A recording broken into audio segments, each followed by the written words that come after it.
दोस्तों, अगर मैं आपसे पूछूं कि भारत के मैप पर हमारी नेशनल सिक्योरिटी के लिए सबसे बड़ा नाइटमेयर, सबसे डरावना सपना यानी हमारी सबसे बड़ी दुखती रग कौन सी है, तो शायद आपका जवाब होगा कश्मीर, लद्दाख या अरुणाचल प्रदेश। लेकिन सच बिल्कुल अलग है। भारत की सबसे बड़ी वल्नरेबिलिटी ना तो बर्फीले पहाड़ों में छुपी है और ना ही एलओसी में, बल्कि वेस्ट बंगाल की सिर्फ 22 किलोमीटर चौड़ी एक पतली सी पट्टी में छुपी है, जिसे दुनिया चिकन नेक या सिलीगुड़ी कॉरिडोर के नाम से जानती है। यही वो कॉरिडोर है जो मेनलैंड इंडिया को पूरे नॉर्थ ईस्ट इंडिया से जोड़ता है। मतलब सोचिए, अगर किसी वॉर या जियोपॉलिटिकल क्राइसिस में दुश्मन ने इस कॉरिडोर को ब्लॉक कर दिया तो अरुणाचल प्रदेश, असम, मेघालय समेत पूरा north east India mainland India से पार्टिकुलरली कट सकता है। इस कॉरिडोर के एक तरफ नेपाल, दूसरी तरफ भूटान, नीचे बांग्लादेश और थोड़ी दूर पर चाइना का तिब्बत रीजन मौजूद है। यानी इंडिया की सबसे क्रिटिकल लाइफलाइन चारों तरफ से जियोपॉलिटिक्स से घिरी हुई है। इसलिए 2017 का डोकलाम स्टैंड अप इतना डेंजरस था, क्योंकि चाइना की चंबी वैली एक खंजर की तरह सीधे सिलीगुड़ी कॉरिडोर की तरफ पॉइंट करती है। लेकिन अभी बंगाल की नई गवर्नमेंट ने एक ऐसा काम किया है जिसे डिफेंस एक्सपर्ट्स इंडिया का सबसे बड़ा स्ट्रेटेजिक मूव बता रहे हैं, जिससे अब कहा जा रहा है कि सिलीगुड़ी कॉरिडोर अब इंडिया के लिए नाइटमेयर नहीं है, बल्कि चाइना के लिए सबसे बड़ा स्ट्रेटेजिक नाइटमेयर बनने जा रहा है।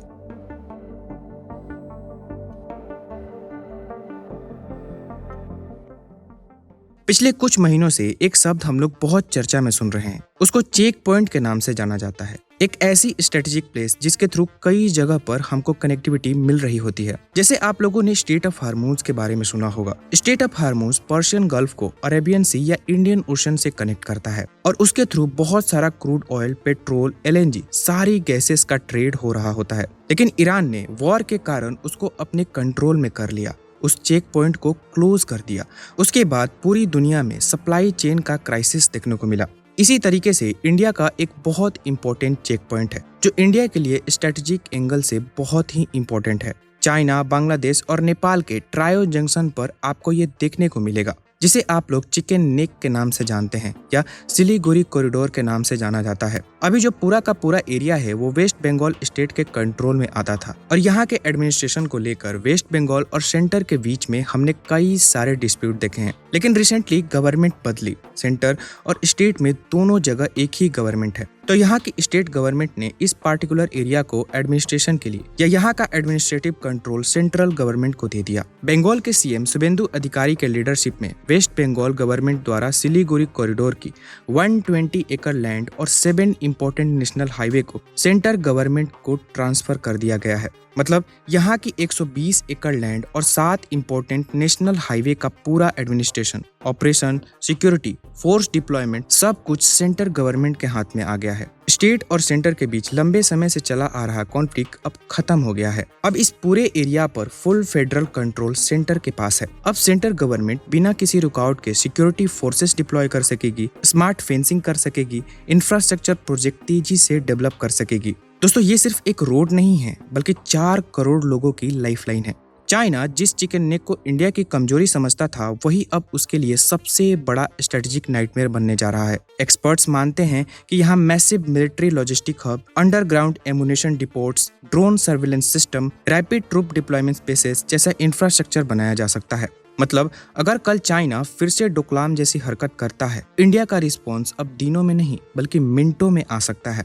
दोस्तों, पिछले कुछ महीनों में इंडिया ने काफी सीरियस स्टेप लिए हैं। इंडिया ने सिलीगुड़ी कॉरिडोर के आसपास 3 नए मिलिट्री बेसेस बना लिए हैं। पहला बेस किशनगंज बिहार में है, जो वेस्टर्न साइड को प्रोटेक्ट करता है। दूसरा चोपड़ा वेस्ट बंगाल में है, जो इस कॉरिडोर के बिल्कुल करीब है। तीसरा बमुनी असम में बनाया गया है, जो बांग्लादेश के लालमुनिरहाट एरियाज पर नजर रखता है। ये बेसेस सिर्फ डिफेंस के लिए नहीं है, बल्कि ये फॉरवर्ड बेसेस हैं। मतलब इनका पर्पस इंडिया को ऑफेंसिव पावर देना है। और अब इंडिया एक चौथा मिलिट्री बेस मिजोरम के पारवा गांव के पास बनाने की प्लानिंग कर रहा है। ये जगह बांग्लादेश बॉर्डर के बहुत करीब है। दोस्तों, ये चारों बेसेस एक बड़े प्लान का हिस्सा है, जिसे रिंग फेसिंग कहा जा रहा है। मतलब बांग्लादेश की साइड से पूरे नॉर्थ ईस्ट को सराउंड करके सिक्योर करना। और सिर्फ आर्मी ही नहीं, बीएसएफ भी मिजोरम बांग्लादेश बॉर्डर पर 85 मॉडर्न बॉर्डर आउटपोस्ट बना रही है। इन आउटपोस्ट में blast proof bunkers, drone operation rooms, counter drone systems, underground facilities और लेटेस्ट टेक्नोलॉजी होगी।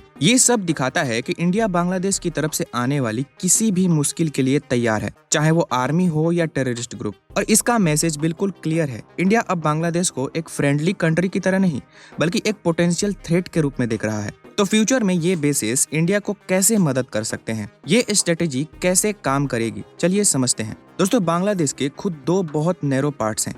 पहला है रंगपुर डिवीजन जो सिर्फ 80 किलोमीटर वाइड है और दूसरा है चिटगांव के पास का फेनी एरिया जो 17 to 28 किलोमीटर वाइड है। ये दोनों बांग्लादेश के वीक पॉइंट्स हैं। अगर वॉर या सीरियस कॉन्फ्लिक्ट हो जाए तो इंडिया इन न्यू बेसिस का यूज करके दोनों साइड से एक साथ अटैक कर सकता है। सिलीगुड़ी कॉरिडोर साइड से फोर्सेस आगे बढ़कर रंगपुर डिवीजन कैप्चर कर सकते हैं, जिसे इंडिया चिकन नेक्स 22 किलोमीटर से बढ़कर ऑलमोस्ट 100 किलोमीटर हो जाएगा। इसके साथ ही मिजोरम और त्रिपुरा साइड से इंडियन फोर्सेस फेनी एरिया कैप्चर कर सकती हैं। इसे इंडिया को वे ऑफ बंगाल में चिटागोन पोर्ट्स के थ्रू डायरेक्ट एक्सेस मिल जाएगा। एक ही मूव में इंडिया बांग्लादेश को दो पार्ट में इजीली कट कर सकता है। दोस्तों, इंडियन आर्मी के पास ऑलरेडी 2300 से ज्यादा BMP-2 एम्फीबियस व्हीकल है जो स्पेशली रिवर वॉरफेयर के लिए बनी है। 1971 में इंडिया ने रिवर्स का यूज करके पाकिस्तान के अगेंस्ट वॉर जीता था और आज इंडियन रिवराइन वॉरफेयर कैपेबिलिटी बहुत ज्यादा स्ट्रांग है, तो यहाँ मिलिट्री एक्शन इजीली पॉसिबल है।